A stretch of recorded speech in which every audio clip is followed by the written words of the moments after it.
Të dashur dëgjues, sot Fakulteti Filozofik i Universitetit të Prishtinës shënon 65 vjetorin e themelimit. Ky është institucioni më i vjetër dhe udhëheqës në fushën e shkencave shoqërore e humane në Kosovë.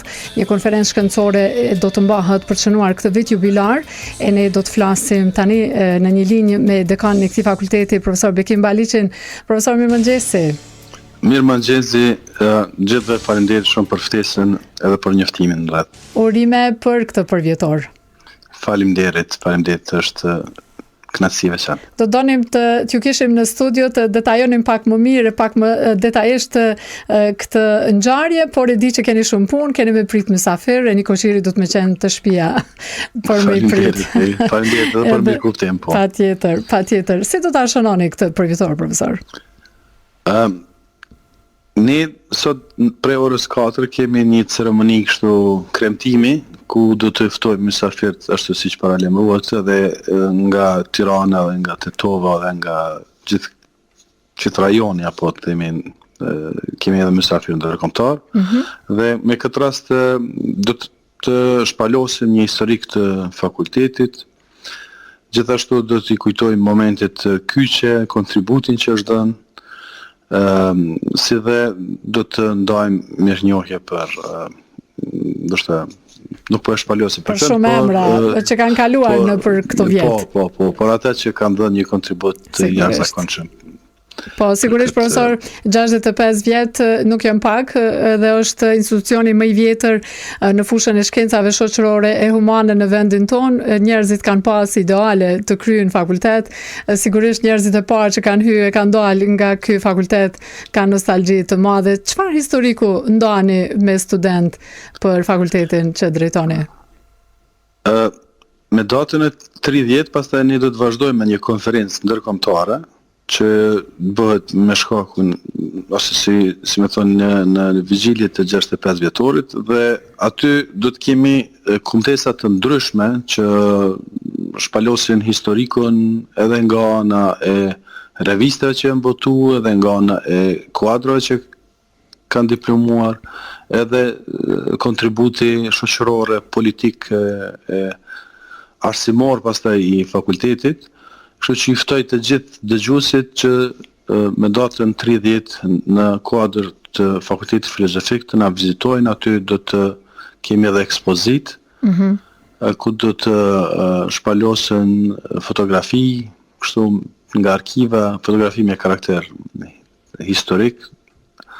Gjithashtu do të shpalosen edhe librat që janë botuar ndër këtyre viteve, buletinet, revistat të ndryshme.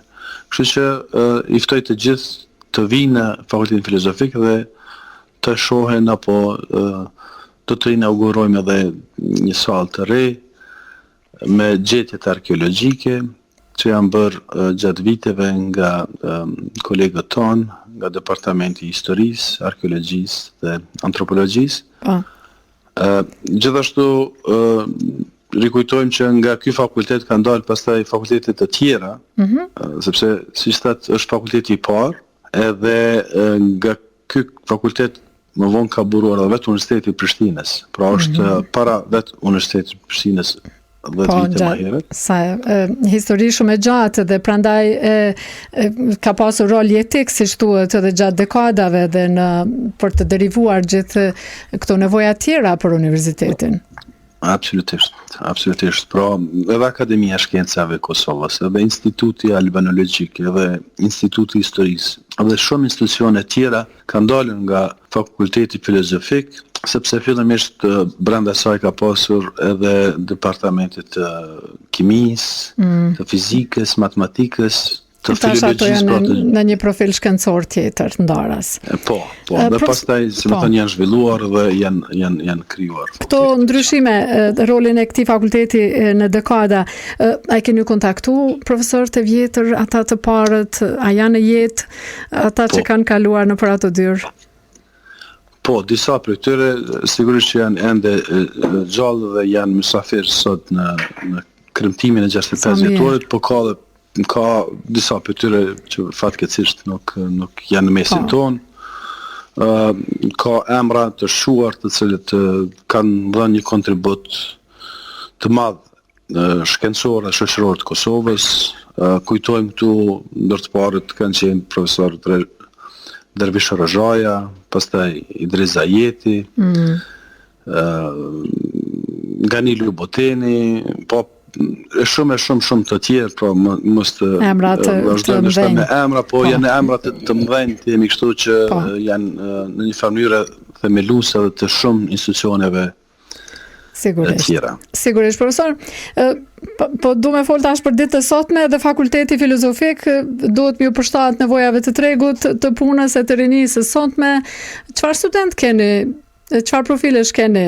Sa ajo është atraktiv për të rinjt për të studiuar në fakultetin tuaj? Po, momentalisht ne kemi dikun afër 1800-1900 student aktiv. Kemi 7 departamente të ndryshme, duke filluar nga antropologjia, nga historia, sociologjia, puna sociale, shkenca politike dhe filozofia vetë.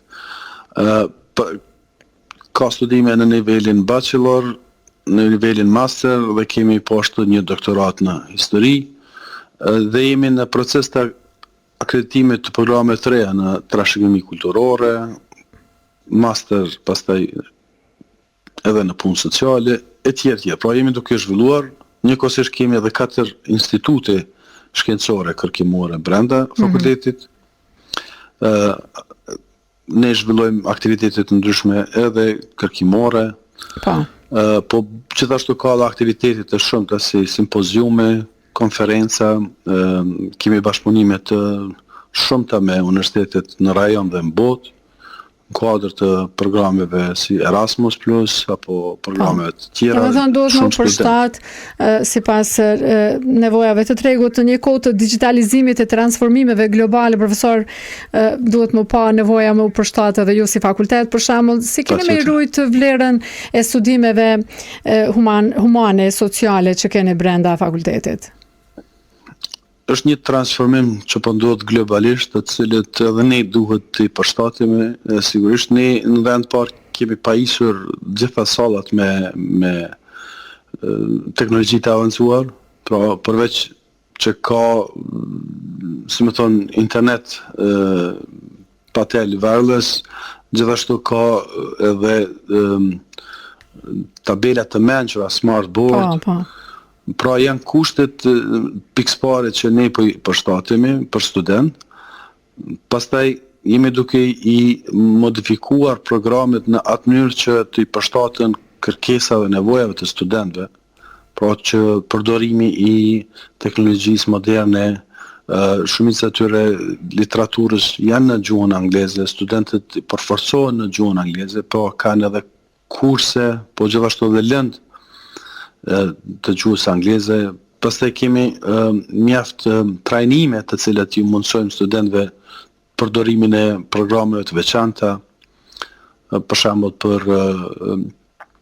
statistika ose për përdorim të metodologjive të caktuara shkencore. Studentët janë poshtë një pjesë e tyre të kyçur në praktika të ndryshme. Pra, gjatë studimeve kanë mundësi edhe të kyçen drejt për drejt në institucione të ndryshme, organizata. Në kërkime të projekteve drejt për drejt i kompa, disa studentë tuaj edhe në terren që kanë bë punë të tilla. Profesor, sa shumë kemi me fol për këtë punë dhe kemi me ardhur me u pa te konferenca shkencore se çfarë ka me dalë në këtë përvjetor. Deshëm ta shënonim këtë ngjarje, se vërtet është me interes, edhe unë ju kërkoj falje, nuk ka shumë minuta në mëngjes, por shumë kënaqësi të ndanim bashkë. Kemi me pa veç segmentet të kësaj konference. Ju lutem. Do të thonë, Fakulteti Filozofik është vetë trajektoria në cilën ka kaluar Kosova, për cilës ka dalë dikun afër 15.000 student, me qindra doktor shkencash, magjistrash e tjerë, prandaj ne kremtojmë në një mënyrë arritjet e Kosovës. Sa bukur e thatë. Atë që nga kaluara kemi trashëguar edhe një kaluar e lavdishme se po duhet me rujt, profesor, me rujt me fanatizëm, me përkushtim të madh atë çka ka lindur në para 65 vjetësh. Shumë faleminderit për kohën tuaj. Do t'ju takojmë te fakulteti. Kënaqësi gjithmonë të bisedojmë bashkë. Faleminderit, jeni të mirësartë të gjithë. Më të mira, mirupafshim. Dëshuese dashur, biseduam me profesor Bekim Baliqin, dekan i Fakultetit Filozofik.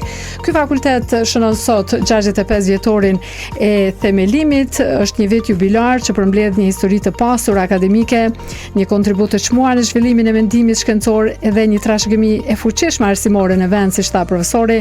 Në kuadër të këtij përvjetori, fakulteti organizon pra këtë konferencë shkencore sot me pjesëmarrjen e studiuesve, profesorëve eminent, ish studentëve, duke reflektuar mbi rrugtimin, sfidat dhe vizionin për të ardhmen e tij.